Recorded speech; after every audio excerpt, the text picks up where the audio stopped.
Hi, it's Kieran here from KM Energy Solutions, and we're off to go see Mr. Sakala, a referral from one of our customers. A little bit awkward, I've got roses. They're a bit short on the old flower department. So yeah, roses and Merlot. So he wanted a nice Australian one. So we're going to go around, have a look, make sure everything's working correctly. He's got a pretty cool system. So I'll just put...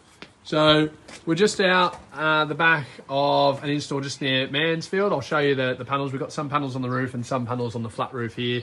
And we can see, obviously, we've got the cable that comes under. So that's good that we managed to use, obviously, that same area, didn't we? Just to bring the cable back under. Yeah, it's nice and easy, so minimal disruption.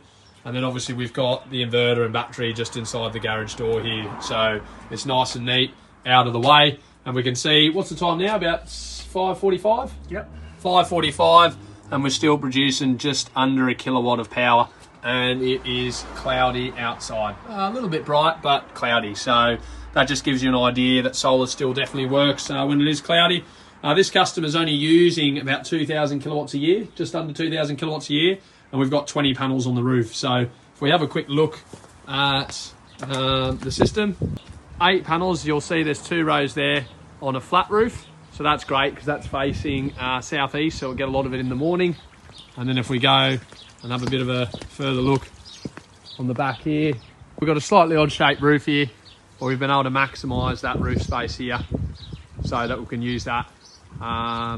So this is the southeast side, and we've got the southwest side that comes over here. So that's the one getting the afternoon sun.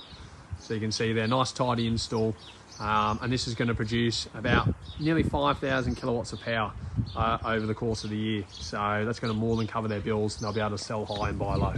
So we're just about to set off here out the front of the house. We've got some great news. 1, the customer's super happy. 2, I've now seen this in 3 houses. If you're looking for a tip to get rid of your pigeons or your dodgy birds, CD discs. It's a new phenomenon that's sweeping the country. People are putting CD discs in trees and hanging them there, and then all the reflections freak out the pigeons, and now they don't land in your yard.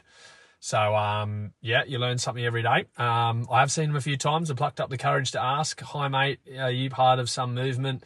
I'm starting to see a lot of it, and he's like, "No, my wife just Googled it, and it works." So, fair play. Also, the Eon Next Drive V7 tariff, you do not need to have an EV charger. So that's the great news. I've seen it in black and white. They change it every now and again. They're bringing out a new version all the time.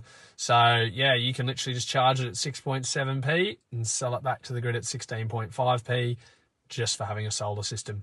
So you've got to sign up to the import, and then you've got to sign up to the Eon Next Gen export tariff. So it's a separate one using your MCS certificate and your G98, G99, just approval from the grid that the system's been commissioned, and it shows the export limit on there so that they know what you can export. And obviously it's a G100. The inverter would be restricted. Luckily this customer didn't have any restrictions. So yeah, if he's generating 7 kilowatts and the battery's full and he's not using anything, he'll sell 7 kilowatts back to the grid. So really excited to see Mick's savings there, because yeah, he's really happy and he's really enjoying the app.